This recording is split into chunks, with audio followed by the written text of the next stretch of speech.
नमस्कार मित्रमैत्रिणींनो, आपण याच्या पूर्वी भविष्यामध्ये जानेवारीपासून एप्रिलपर्यंत 3 महिन्याचं भविष्य मी तुम्हाला सांगितलं सगळ्या राशींचं.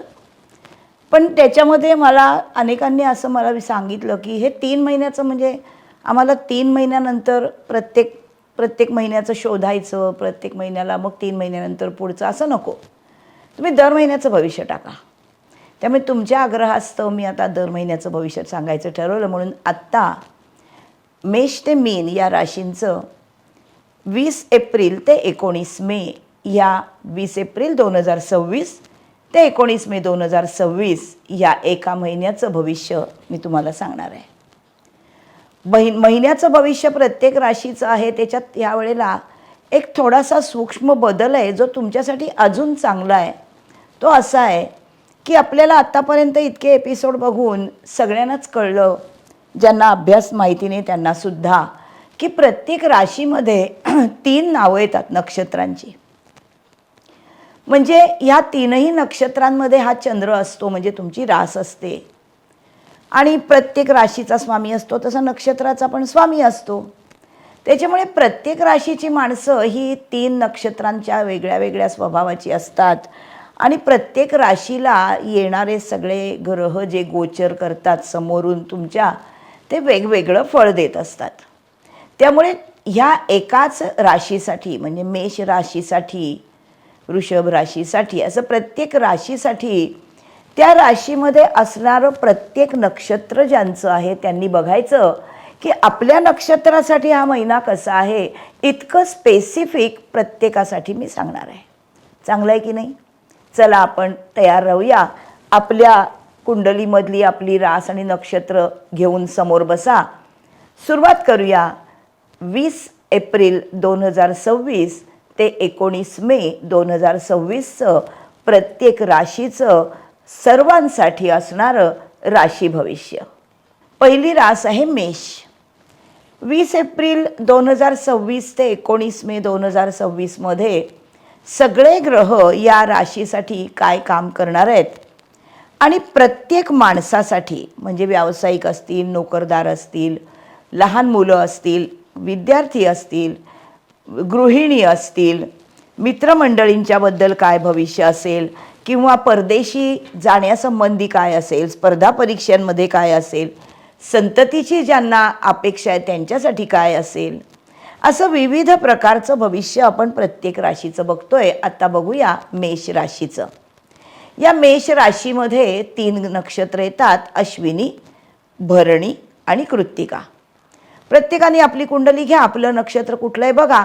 सर्वसाधारण भविष्य संपूर्ण राशीचं आहे. सर्वात शेवट स्पेसिफिक चांगले दिवस सांगणार आहे. या मेष राशीच्या व्यावसायिकांना, आता आपण मेष राशीच्या म्हणताना मेष लग्न मेष रास दोघांसाठी हे भविष्य आहे. मेष राशीच्या मेष लग्नाच्या लोकांना रवीचं बळ आहे, कारण रवी उच्चीचा त्यांच्या राशीतून जाणार आहे 15 एप्रिलपासून 1 महिनाभर. त्यामुळे एकूणच तब्येतीला हा चांगला आहे. आणि तुमची तब्येत चांगली असेल तर तुम्हाला आयुष्यात काहीही करता येतं नाही का. आणि मेष राशीचा तर रवी मित्र आहे. त्याच्यामुळे चांगल्या तब्येतीने, उमद्या मनोवृत्तीने तुम्ही कामाला लागाल. व्यवसायामधून पैसा मिळणं हे अपेक्षित आहे, तर हा शुक्र तुम्हाला त्या दृष्टीने उत्तम आलेला आहे एप्रिलमध्ये. आणि मेमध्ये बुध पण येतोय. त्यामुळे कलात्मक गोष्टींमधनं ज्यांना पैसे मिळवायचे आहेत किंवा ज्यांना मीडियामध्ये पैसे मिळवायचे आहेत, जे पत्रकार आहेत किंवा जे लिखाणातून पैसे मिळवतात, ज्यांच्याकडे ओरायटी चांगली आहे म्हणून जे टॉक शो वगैरे करणारी लोक असतात, अशा व्यावसायिकांना उत्तम हा बुध शुक्र पैसे देणारा एप्रिल मे महिना आहे. या लोकांच्या बरोबरीने नोकरदार आपण बघितले तर उच्चीचा रवी जो आहे हा सरकारी नोकरीत असणाऱ्यांना अजून चांगलं पद देईल. नोकरीत समाधान देणारा एप्रिल महिना आहे. त्यानंतर आपण कुटुंबातल्या लोकांसाठी बघितलं तर कुटुंबस्थानामध्ये असणारे 2 शुभग्रह कुटुंबातली सगळी सुख देणार आहेत तुम्हाला.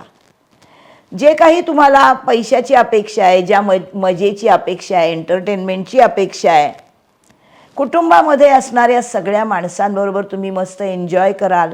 हा महिनाच शाळांसाठी सुट्टीचा महिना आहे, त्यामुळे गृहिणी नातवंडांमध्ये रमतील. एकूणच घरामध्ये खूप मजेशीर अशा गोष्टी मुलांबरोबर अनुभवतील आया आज्या. आणि आध्यात्मिकतेसाठी हा महिना कुटुंबातल्या वृद्ध व्यक्तींसाठी खूप चांगला आहे.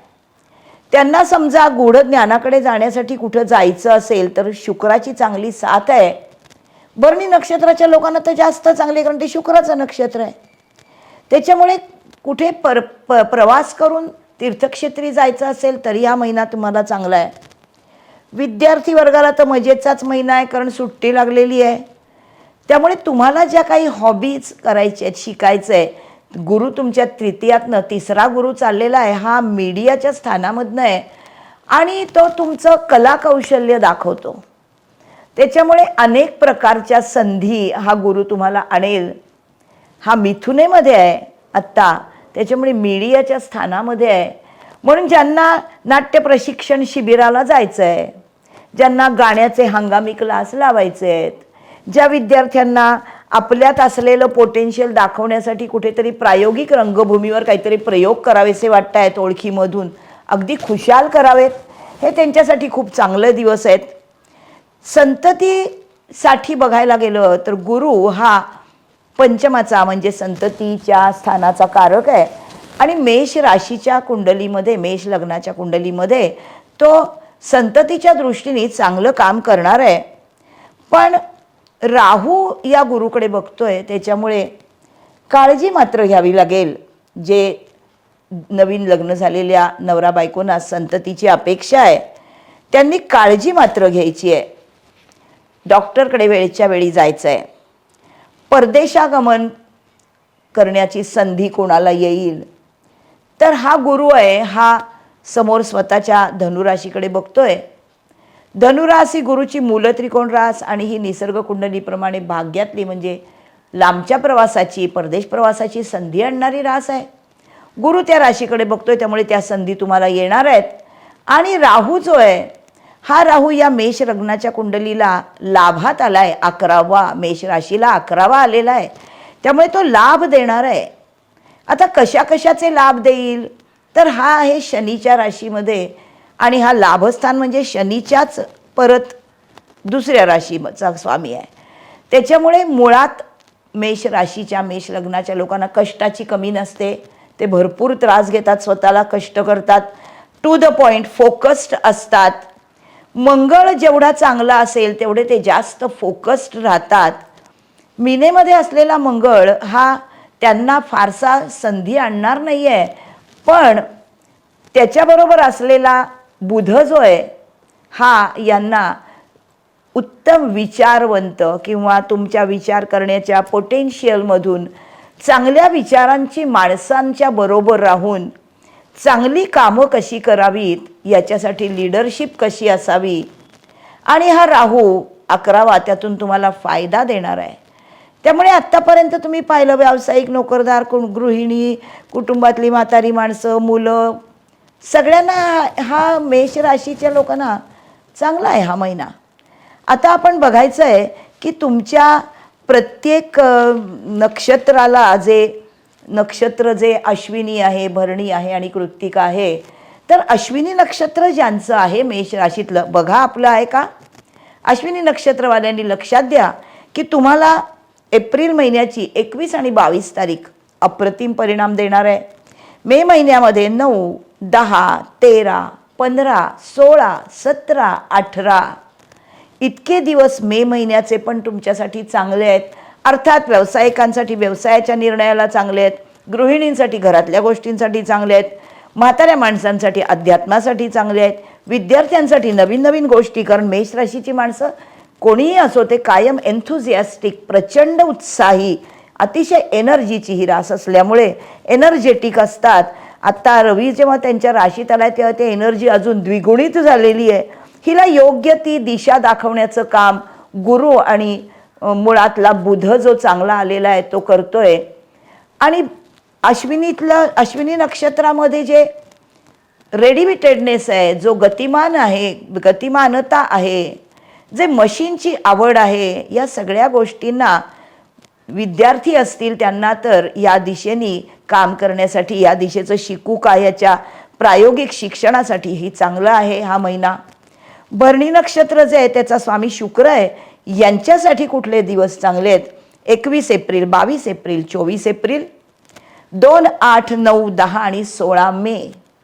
हे सगळे दिवस तुमच्यासाठी मनाला खूप उत्साह देणारे आहेत. शुक्राचं नक्षत्र असल्यामुळे नात्यांमध्ये खूप हिरिरीने पुढे असाल, सगळ्यांच्या बरोबर जमवून घ्याल. मंगळ हा भांडणारा ग्रह आहे, पण शुक्राच्या नक्षत्रात नाही बरं का. शुक्र हा नातेसंबंधाचा कारक आहे, त्यामुळे ही माणसं माणसांना जोडून घेतात. आहात ना तुम्ही तसे? तिसरं नक्षत्र उत्तरा, कृत्तिका. कृत्तिका नक्षत्र रवीचं, रास मेष मंगळाची, नक्षत्र रवीचं, त्यामुळे अतिशय उत्तम ॲडमिनिस्ट्रेशन अँड मॅनेजमेंट तुमची असते.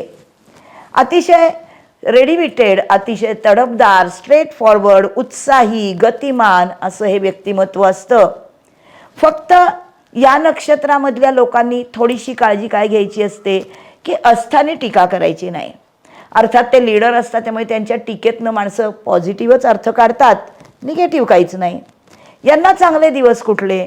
22, 23, 24 एप्रिल, 2, 3, 8, 9, 10, 13 आणि 14 मे इतके दिवस तुमच्यासाठी उत्तम आहेत. आपल्या कामांची आखणी तशी करा, कारण रवीचं नक्षत्र हे ॲडमिनिस्ट्रेशन मॅनेजमेंटसाठी मेष राशीत म्हणजे मंगळाच्या राशीत उत्तम काम करतं. जे लोक OA-मध्ये आहेत, ऑफिस ॲडमिनिस्ट्रेशनमध्ये आहेत, त्यांच्यासाठी तर ह्या उत्तम संधी येतील. अशा प्रकारे तुम्हाला मेष राशीला हा संपूर्ण महिना चांगला जाणार आहे. अर्थात जेवढं चांगलं काम करता, जेवढी पॉझिटिव्हिटी ठेवता, जेवढं आपल्या कामामध्ये फोकस्ड राहता, तेवढं तुम्हाला त्याचे चांगले रिझल्ट कायमच मिळतात. कारण मेष राशी मंगळाची अतिशय एन्थुझियास्टिक आणि एनर्जेटिक रास आहे, नाही का?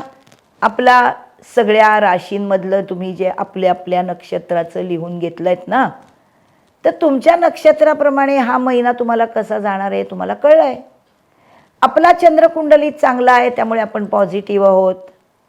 आपल्याला कष्टाचं फळ चांगलं मिळतं हे बघून आपल्याला आनंद होतो. सर्वसामान्य माणसांना त्यांच्या रास आणि लग्नासाठी असणाऱ्या या सगळ्या ग्रहांची साथ या महिनाभरामध्ये किती चांगली आहे, कुठे सावधगिरी बाळगायला हवी आहे, कुठे तुमची परीक्षा होणार आहे, कुठे तुम्ही परीक्षा दिल्यावर त्याच्यात तुम्हाला यश आणि मानमरातब मिळणार आहे, सगळं तुम्हाला समजलं आहे. त्यामुळे तुम्हाला माझ्या चॅनलवरचं भविष्य सांगणं आवडतं आहे. मला सांगा तुम्हाला कसा अनुभव आला, काय मी सांगितलं त्यातलं अनुभवाला येतं आहे. माझा चॅनल सबस्क्राईब करा. अशाच अनेक पुढच्या नवीन नवीन एपिसोड्ससाठी तयार राहा. आता अजून एक चांगली गोष्ट म्हणजे या महिन्यापासून आपण दर महिन्याचं भविष्य प्रत्येक रास लग्नासाठी सर्व नक्षत्रांमधून सांगणार आहोत. त्यामुळे पुढच्या भविष्यापर्यंत हे सगळं भविष्य तुमच्या मनामध्ये घर करणार हे मला नक्की वाटतंय. सबस्क्राईब करा माझा चॅनल. Bye bye.